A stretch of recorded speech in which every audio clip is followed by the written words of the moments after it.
Trump's own strange and tepid wording illustrates his one-sided Ukraine peace plan. President Donald Trump's intense pressure on Ukraine and deference to Russia's President Vladimir Putin is extinguishing any lingering notion that the United States is an even-handed peace broker. The U.S. effort leans heavily toward Russia's positions, even though Moscow started the war with its unprovoked invasion. This stems from Trump's view of a war in which Kyiv has no cards to play. The president forcibly denied on Thursday that he has a dog in the fight, saying he was simply motivated by a desire to end a war that has killed thousands of civilians. I have no allegiance to anybody. I have allegiance to saving lives, and I want to save a lot of lives, a lot of young people's, mostly young people. But the unbalanced nature of the U.S. peace effort can be seen in Trump's deliberately unspecific language about the conflict and the strange, even bizarre ways that he's talking about the war. Vladimir, stop! Early Thursday morning, Russia shot 70 missiles and launched 145 drones toward Ukraine. Most raced to Kyiv in the most murderous attack on the capital in 9 months. At least 12 people were killed and 90 were injured, as casualties were trapped under the rubble of residential buildings. The capital's terrified residents were forced back into their air raid shelters, some taking their small kids and pets with them. Trump's response to this resumption of terror? A tepid posting on his Truth Social account that seemed most concerned with when the attacks took place than with the carnage wreaked on defenseless civilians. I am not happy with the Russian strikes on Kyiv. Not necessary, and very bad timing. Vladimir, stop, Trump wrote. Let's get the peace deal done. The president expanded on his post during an Oval Office appearance later in the day. I didn't like last night. I wasn't happy with it, and we're in the midst of talking peace, and missiles were fired, and I was not happy with it. Another U.S. president might have offered condolences to the victims, pointed out that deliberately targeting civilians is a war crime and threatened consequences. But Trump's response was consistent with his long practice of refusing to connect the results of horrific attacks with the leader who ordered them. Check one, check. Secretary of State Marco Rubio, who blasted Putin as a thug and a gangster during his 2016 presidential campaign, was on the Oval Office sofa Thursday afternoon.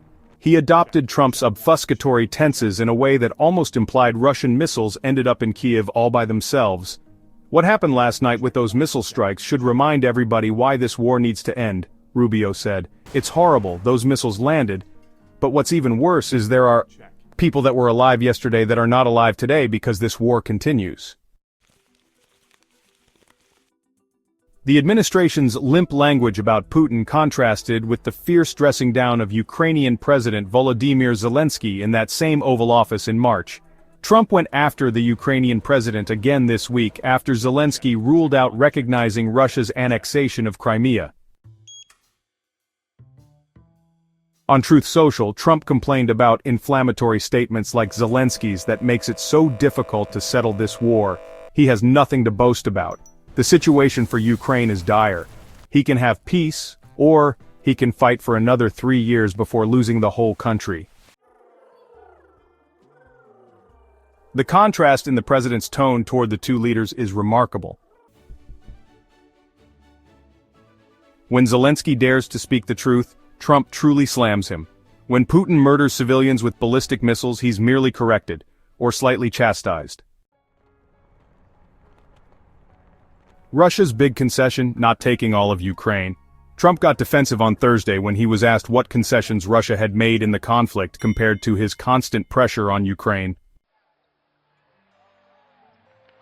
Stopping the war, stopping taking the whole country, pretty big concession.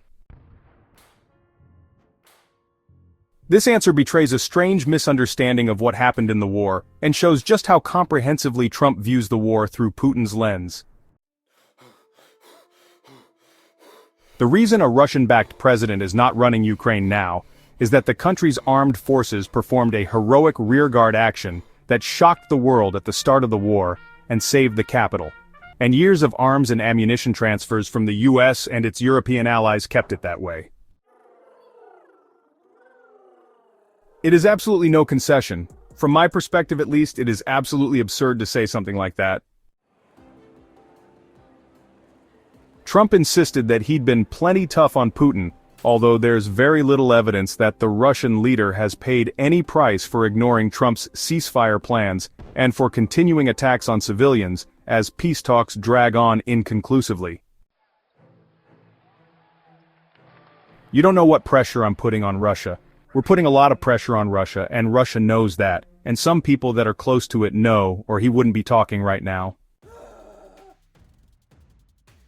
Sources familiar with the peace discussions told CNN on Thursday that Trump is privately frustrated with his failure to broker an end to the war. But so far, his impatience hasn't prompted any efforts to coerce Russia into accepting exceedingly generous terms. Trump could, for instance, rush arms to Ukraine to increase the price of the war for Russia's forces. He could send Patriot anti-missile systems to Kyiv or provide defense against ballistic missiles. The president could also impose secondary sanctions on nations that continue to buy Russian oil and bankroll its war effort. But he's done none of that, and his uneven approach threatens to further punish the war's victims.